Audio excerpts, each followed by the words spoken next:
तो हम बोल देते हैं कि ये एंटी CAA वायलेंस था, but it was not about CAA. In Tahir Hussein's own words, it was violence to teach kafirs a lesson. ये ताहिर हुसैन ने खुद ने बोला है अपने डिस्क्लोजर स्टेटमेंट में कि हम काफिरों को सबक सिखाना चाहते थे. आज उनका बहाना CAA था, महाशय राजपाल के समय उनका बहाना रंगीला रसूल था, नुपुर शर्मा के समय उनका बहाना था कि वो जाके उन्होंने कुछ टीवी पे बोल दिया था जो खुद जाकिर नायक बोलते हैं, जो खुद उनके मौलाना मौलवी बोलते हैं. इनको बहाने चाहिए टू टीच काफिर्स a lesson. What happened in Delhi in 2020 was essentially violence to teach Hindus a lesson. उन्होंने जो वेपन्स इकट्ठा किए थे, वेदर दे वर द कैटपल्ट्स जो टेरिस पे लगाए गए थे, the acid pouches, the illegal weapons जो कट्टे उन्होंने इकट्ठा किए थे, जो पेट्रोल बम्स उन्होंने इकट्ठा किए थे, वो ओवरनाइट इकट्ठा नहीं किए जाते. तो ना वो दिल्ली में ओवरनाइट इकट्ठा हुए थे, ना वो हल्द्वानी में इकट्ठा हुए थे overnight. The lesson to be taken is that they are always prepared. वो आप उनको बहाना दे या ना दे, वो बहाना ढूंढ लेंगे to ensure that their already prepared weapons are used to teach काफिर्स अ लेसन. जो दिल्ली में वायलेंस हुए उसके बाद उसके बारे में हमने बहुत बातें कर ली, कंस्पिरेसी के बारे में बहुत बातें कर ली. Where do things stand today? We are 4 years into fighting for justice. Is justice coming? I have the fortune of being in the company of veteran lawyers and former judges and former special commissioner of the police. So I think it's befitting if today we talk about what the cases, how the cases are being tried in the court of law, and how there is a concerted effort कि जिन्होंने ये violence किया, people like Sharjeel Imam, Umar Khalid, the rest of them, वो छूट जाएं और उनको कोई सज़ा ना हो. Let's start with the first conviction in Delhi anti Hindu riots. A Hindu boy called Dinesh Yadav was convicted and sent to jail for 5 years by a Delhi court in Delhi anti-Hindu riots. It was the first conviction of Dinesh Yadav. Court ने क्या बोला कि according to section 149, अगर आप एक भीड़ के हिस्से हो और वो भीड़ वायलेंस करती है, the court does not have to be convinced that you were directly involved in the violence. If you were a part of the mob, if you were in the vicinity of the mob, अगर आप mob के आजू बाजू भी थे तो आप convict हो सकते हो for the violence because they assume that you had the same intention as the mob. ये बोलकर उसको 5 साल जेल में भेज दिया गया. कोर्ट ने क्या बोला कि भीड़ हिंदू थी, आप हिंदू हैं, आप भीड़ के आजू बाजू खड़े थे, आपसे कोई वेपन्स बरामद नहीं हुए, कोई आई विटनेस नहीं है. जो थे आई विटनेस, जो सपोज्ड मुस्लिम विक्टिम थे, वो विक्टिम खुद हॉस्टाइल विटनेसेस बन गए ड्यूरिंग द ट्रायल. आपने उनके घर को रेड किया, उनके घर में ना चुराए हुए गाय मिले जो was one of the charges, ना आपको कोई वेपन्स मिले, ना ब्लड स्टेन्स मिले, ना फोरेंसिक एविडेंस मिले, ना CCTV एविडेंस मिला. There was nothing. He was still sent to jail because the जज said you are a Hindu and भीड़ हिंदू थी तो हम आपको 5 साल जेल में भेज रहे हैं. Cut to 9 people were given bail. They were accused of murdering Dilbar Negi. How was Dilbar Negi murdered? His hands were chopped off, his legs were chopped off, and the rest of his torso was burnt alive. That's how he was murdered. 9 मुसलमान को court bell देती है. और court क्या बोलती है उनको bell देने के समय? Section 149 requires that the prosecution proves that he was not only there in the vicinity of the mob, but he was actively involved in the violence. तो आप प्रूव करिए कि ये वायलेंस में इन्वॉल्व थे, सिर्फ मॉब का पार्ट नहीं थे. और अगर आप प्रूव नहीं कर पाते हैं तो it will be against natural justice if you don't give them bail. Same section of the law, section 149, one court interprets it to send a Hindu boy to jail for 5 years, saying कि आप हिंदू हैं तो आप jail जाइए 5 साल के लिए. And the court interprets the same section, section 149, to give bail to 9 people accused of chopping the hands and legs of Dilbar Negi and burning him alive. This is the state of our judiciary. Now, to understand further what the state of our judiciary is, I think everybody here knows who former Justice Lokur is. Show of hands. किसने नाम सुना है Justice Lokur का? Great. Justice Lokur came out with a citizen's report. ना अब justice Lokur है ना, तो हमें तो कंटेम्प्ट हो जाएगा. थैंकफुली ही इज़ रिटायर्ड, तो मैं भी कुछ भी बोल सकती हूँ. He came out with a citizen's report, जहाँ पे उन्होंने जो पूरा दिल्ली एंटी हिंदू राइट्स था उसको उन्होंने वाइट वॉश कर दिया. और सिंस वो एक फॉर्मर सुप्रीम कोर्ट जज हैं, अ वेरी रिस्पेक्टेड वेनरेबल जज, we have to believe what he says. अब उन्होंने उस रिपोर्ट में क्या बोला कि अंकित शर्मा का जो मर्डर हुआ, sorry not murder, he said the death of Ankit Sharma happened under circumstances which are still unclear. So Ankit Sharma was not murdered, he just died. Somehow वो मर गया, हमें पता नहीं है वो कैसे मरा, और उसके मरने के सर्कमस्टांसेस भी अभी तक क्लियर नहीं है. जबकि कोर्ट ने बोला है, खुद ने बोला है, that there is prima facie evidence that Tahir Hussain was involved in the murder of Ankit Sharma. लेकिन जस्टिस लोकूर क्या बोलते हैं? He just died under mysterious circumstances. We have no idea what the surrounding circumstances was. ये जज हैं जो supreme court में बैठ के हमें बताते थे कि क्या सही है, क्या गलत है, किसको जेल जाना चाहिए, किसको नहीं जाना चाहिए. जस्टिस लोकूर इन 179 और 181 पेजेस जो उनके रिपोर्ट का लेंथ था, he uses the word Tahir Hussain 7 times. In those 7 times, he basically says that there is not sufficient evidence against Tahir Hussain, and he says that UAPA should not be applied to Tahir Hussain. Tahir Hussain का disclosure statement पढ़िए, उसमें उन्होंने खुद ने बोला है कि वो काफिरों को लेसन सिखाना चाहते हैं. एविडेंस पढ़िए जो दिल्ली पुलिस ने और स्पेशल सेल ने इकट्ठा किए हैं. ताहिर हुसैन ने चांदबाग पुलिया ब्लॉक कर दी थी ताकि पुलिस अंदर नहीं आ सके. अंदर अंदर वो हिंदुओं को मार रहा था. जब उनके लोग और वो हिंदुओं को मार रहे थे, वो बार बार अपने घर वापस जा रहे थे और पीसीआर को कॉल लगा रहे थे पुलिस को, क्योंकि उनको पता है जब इन्वेस्टिगेशन होगा तो सीडीआर रिपोर्ट्स निकलेगी. सीडीआर रिपोर्ट्स क्या होती है? फ़ोन के जो आपने जो भी फ़ोन कॉल किया है उसके डिटेल्स, और वो कौन से टावर से कनेक्ट होते हैं. So they can geolocate your position. तो वो बार बार अपने घर जा रहा था पीसीआर को कॉल करने के लिए, क्योंकि ताकि जब पुलिस उसके पास आए, उनको इंटेरोगेट करे, उनको अरेस्ट करे, तो वो बोल रहा था कि यार मैं तो वायलेंस का विक्टिम हूँ, मैं तो खुद पुलिस को गुहार लगा रहा था कि आके हमें बचा लीजिए, मैंने कुछ गलत नहीं किया है. वायलेंस के एक दिन पहले उसने अपना वेपन पुलिस से रिलीज़ करवा लिया था ताकि he can kill Hindus. Violence के एक दिन पहले उसने अपने बीवी बच्चों को बाहर भेज दिया था, कहीं और भेज दिया था ताकि वो नहीं अटक जाए वायलेंस में. Justice Lokur who tells the country and tells Hindus कि हमें सेक्युलर होना चाहिए, हमें डेमोक्रेटिक होना चाहिए, आप हिंदू कम्युनल हो रहे हैं, आप हिंदू बदतमीज़ हो रहे हैं, आप मुसलमानों को अपने भाई समझ नहीं पा रहे हो. Basically the direct descendant of Mohandas Karamchand Gandhi, justice Lokur wrote कि ताहिर हुसैन के खिलाफ एविडेंस नहीं है, ताहिर हुसैन के खिलाफ यूएपीए नहीं लगना चाहिए, कि अंकित शर्मा के डेथ के सर्कमस्टांसेस क्लियर नहीं है. Death, not murder. He was stabbed over 50 times, Ankit Sharma.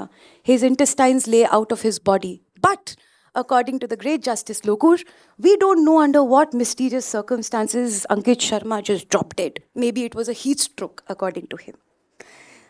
अगर हम जुडिशरी की और आगे बात करते हैं, Umar Khalid is one of the prime accused. He is one of the main conspirators of the violence.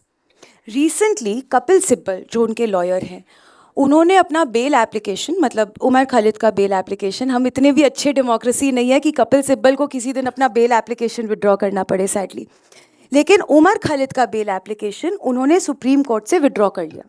उसके साथ साथ एक पिटिशन था, एक एफिडेविट था challenging certain sections of UAPA. उन्होंने वो दोनों petitions, bail application and the petition challenging UAPA, दोनों उन्होंने मिस्टीरियसली सुप्रीम कोर्ट से विड्रॉ कर लिए. सोशल मीडिया पे और इनके जो एक्टिविस्ट्स हैं, उन्होंने क्या नैरेटिव चलाया कि हमें उमर खालिद को, बेचारे को, सुप्रीम कोर्ट से जस्टिस नहीं मिला. अगर जस्टिस लोकूर होते तो शायद मिल जाता, लेकिन अभी तक उनको जस्टिस नहीं मिला. डिले हो रहा था बेल हियरिंग में, 14 बार उनकी बेल हियरिंग पोस्टपोन हुई है, इसीलिए उन्होंने विड्रॉ कर लिया that they will try in the lower court. But let's look deeper. Why did Kapil Sibal, thank you, Kapil Sibal withdraw the bail petition from the Supreme Court? पहली बात, 7th Jan को एक supreme court का ही judgement आया था which said that in UAPA cases In UAPA cases, jail is the norm and bail is the exception. So generally in our legal system, bail is the norm and jail is the exception.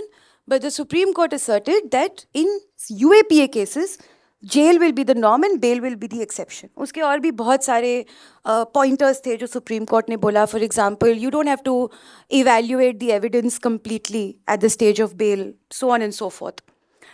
उस order के बाद कपिल सिब्बल को पता था कि उमर खालिद को bell नहीं मिलेगा क्योंकि the supreme court even if is justice Lokur he will be forced to follow the guidelines which have come only 7 days ago.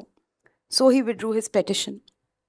Secondly, nobody bothered to tell people कि 14 बार जो उनका पोस्टपोन हुआ था बेल हियरिंग उसमें से 7 times कपिल सिब्बल ने खुद ने adjournment मांगा था. 7 times. Now one might wonder that if Kapil Sibal is so motivated to get Umar Khalid out, why did he ask for an adjournment 7 times? It's called forum shopping. And I'm sure that no lawyer and no judge, sitting or former, can deny that forum shopping and bench fixing is an issue in our judiciary. मैं जजेस का नाम नहीं लूँगी कि वो कौन से जज चाहते थे और कौन से जज नहीं चाहते थे. इवन तो मैंने रिपोर्ट में लिखा है, आप जाके पढ़ सकते हैं. But they asked for an adjournment because they did not get a quote-unquote favorable judge. Because the judge who was presiding over these cases, they believed would not give bail to Umar Khalid. और ये हमें कैसे पता है? This is not a figment of our imagination. Prashant Bhushan himself wrote a letter to the CJI saying that these cases, because they had tagged it with Tripura cases of UAPA sections being challenged, कि ये case तो आप सुन रहे थे, sir CJI, तो ये case इस जज के पास अब क्यों चला गया? ये तो आपको ही सुनना पड़ेगा. Now, as citizens, we should be concerned that somebody like Prashant Bhushan puts so much faith in the CJI saying कि आप ही सुनिए और ये जज नहीं सुनेगी. Further, there were other petitions even by somebody like Abhishek Manu Singhvi, जिसने जाके बोला था कि ये जज क्यों सुन रही है ये. उन्होंने वो आप कोई लीडर है उनके बेल मैटर में बोला था that this judge should not be hearing the case. It should be transferred to another judge. To the CJI's credit, he said nothing doing. जिसके रोस्टर में केस आएगा वही सुनेगा. You have no right to come to me and say that you are the only one who should be listening to this case. So to the CJI's credit, he shot it down. लेकिन कपिल सिब्बल ने forum shopping की. कपिल सिब्बल ने bench fixing का try किया. I was warned not to write about it, saying कि Kapil Sibal defamation कर देगा. I said हाँ, वो defamation सिर्फ इसलिए करेगा because I wrote that he failed to fix the bench. Because Kapil Sibal never fails to fix the bench. So शायद मैंने उस तरह से उन्हें डिफेम कर दिया कि इस बार वो फोरम शॉपिंग और बेंच फिक्सिंग में असफल रहे. That's how he can be defamed. But the judiciary is a problem today. The judiciary is seen in an adversarial role to the people. Delhi rights में जो वायलेंस हुए उसके बारे में बहुत बोला गया है, बहुत लिखा गया है. दिल्ली राइट्स में उसके बाद जो प्रॉब्लम्स आ रही है सैडली उसके बारे में नहीं लिखा गया है. The Delhi police and the special cell has worked extremely hard on the charge sheets. At least the conspiracy charge sheet, and I'm sure anybody who's read the charge sheet would agree that it's watertight. If the evidence is looked at impartially, Umar Khalid, Sharjeel Imam and many others who are accused in the conspiracy are not getting out, or at least should not get out. But there are deeper problems that the society and those in a position to effect change don't think about. आप एक बार victims और witnesses का सोचिए. A victim lives in Chandbagh, for example, or a victim lives in Silampur or Jafrabad, for example. या victim की family रहती है अगर if the victim was killed during the violence. उनको उसी एरिया में रहना है जहाँ पर उनके नेबर्स वही मुसलमान हैं जिन्होंने उनका घर जलाया. उनको वहीं रहना है जहाँ पे उनके नेबर्स वही मुसलमान हैं जिन्होंने दिलबर नेगी का मर्डर किया. Do you expect these witnesses to come forward, stand in a court of law and identify the Muslims? Do you expect them to say कि हाँ इन्होंने ही मर्डर किया था? Because उनको घर वापस वहीं जाना है जहाँ पे those murderers are their neighbors. और हमारी जुडिशरी वही है जहाँ पे justice Lokur managed to sit on the highest seat of the judiciary, saying that we don't know under what circumstances Ankit Sharma died. The Delhi police, on its part, while they have done a fantastic job at the investigation, has largely failed to provide protection to many of these victim families and many of these witnesses, because of which slowly the witnesses will start dropping out of these cases and these cases are going to fall flat. We've seen that happening. We've seen witnesses becoming hostile. We've seen victim families saying कि यार हमारे घर वाले जिनको जाना था वो तो चले गए हैं, अब हमें तो यहीं रहना है, हम जाके कोर्ट में बोल देंगे कि हमारे बेटे का, हस्बैंड का, बेटी का, जिसका भी इन्होंने मर्डर किया है, तो हफ्ते भर बाद यही लोग आके जितना बचा कुचा घर है, जितना बचा कुचा काम है, हमारा वो भी जला देंगे, बेटा चला गया, बेटी को मुंह दिखाने की भी दिक्कत हो जाएगी. क्यों आएंगे वो? What is our system, what is our government, what is our police and what is our judiciary doing to give these people protection and assure them कि आप आके बताइए हमें आपके साथ क्या हुआ है, हम खड़े हैं, हम आपके साथ कुछ नहीं होने देंगे. How many people are saying that from the government or from the police or from the judiciary?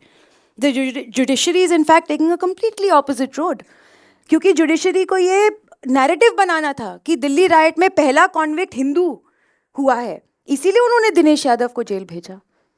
When the law did not bear him out, Section 149 is to be interpreted differently as proven by the courts themselves. Still Dinesh Yadav was sent to jail. Why? ताकि अल जजीरा, Quint, wire, alt news ऐसे channels ये बोल पाए कि आप तो बोलते हैं कि दिल्ली दंगे एंटी हिंदू थे, लेकिन यहाँ तो जो पहला इंसान जेल गया है दिल्ली दंगे में वो हिंदू है. So this is the state of our judiciary and this is the state of our system. We gather here every year. हर साल हम February 24th को आते हैं और बोलते हैं that we need to remember the victims, we need to remember what happened and we need to remember ताकि ऐसा कुछ दोबारा ना हो. Unfortunately दोबारा हो रहा है और दोबारा होते रहेगा. दोबारा होते रहेगा 3 कारण है और मैं शॉर्ट में बोल दूंगी because my time is up.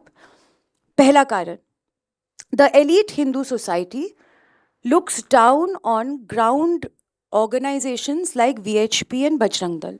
हमको लगता है कि VHP और बजरंग दल सिर्फ लड़की लड़कियों को वैलेंटाइंस डे पे थप्पड़ मारने के लिए बने हैं.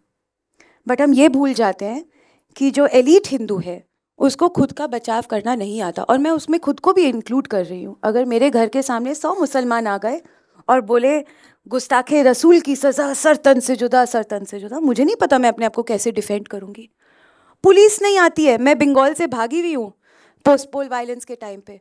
किसको फ़ोन करती मैं? पुलिस ने अपना फ़ोन रख दिया था साइड में, हम मदद नहीं कर सकते. पुलिस ने बोल दिया था कि आप अपना देखिए, मरिए, हम मदद नहीं कर सकते हैं. तो कौन आएगा आपको बचाने के लिए? मैं किसको फ़ोन करूँगी? मैं पुलिस को तो फ़ोन नहीं करूँगी. हो सकता है कर भी दूँ, लेकिन उनको जब तक वो आएंगे तब तक तो मैं कहाँ पहुँच जाऊँगी किसी को पता भी नहीं चलेगा. मैं अपने बजरंग दल और VHP के भाइयों को फ़ोन करूँगी कि भाई मैं मुश्किल में हूँ, मुझे आके बचा लीजिए. और वो आ जाएंगे, क्योंकि वो आते हैं, हर बार आते हैं, हर बार लड़कियों को बचाते हैं, हर बार हिंदुओं को बचाते हैं. This is an undocumented fact that Delhi anti Hindu rights के टाइम पर RSS ग्राउंड कार्डर, VHP, बजरंग दल, दुर्गा वाहिनी, all of these groups were on the ground helping Hindus who were injured. They were helping Hindus. Haldwani में क्या हुआ? बजरंग दल बोल रहा है कि हम वहाँ नहीं जाएंगे जहाँ पे वायलेंस होगा, क्योंकि वहाँ मामला बढ़ जाएगा, लेकिन यहाँ हम हॉस्पिटल को प्रोटेक्ट कर रहे हैं ताकि वो मुसलमान आके वापस से हॉस्पिटल में घुस के पुलिस वालों को ना मारे. That's what Bajrang Dal was doing in Haldwani. So as elite Hindus, please start respecting the people who dedicate their lives to protecting elite Hindus who don't know how to defend themselves. That's 1. 2, question the judiciary. Contempt होगा, होके रह जाएगा. Question the judiciary. They sit in judgment of what the Indian population is. आप communal हैं, आप secular नहीं हैं, आप प्रियम्बल फॉलो नहीं कर रहे हो, आप कॉन्स्टिट्यूशन फॉलो नहीं कर रहे हो. नहीं नहीं, आप हिंदू हो तो आपको समझना पड़ेगा. आप हिंदू हो तो आप मुसलमान एरिया से अपना रिलीजियस प्रोसेशन क्यों लेके जा रहे हो? लेके जा रहे हो तो पिटना ही था. अरे नुपुर शर्मा की वजह से कन्हैया लाल का मर्डर हो गया.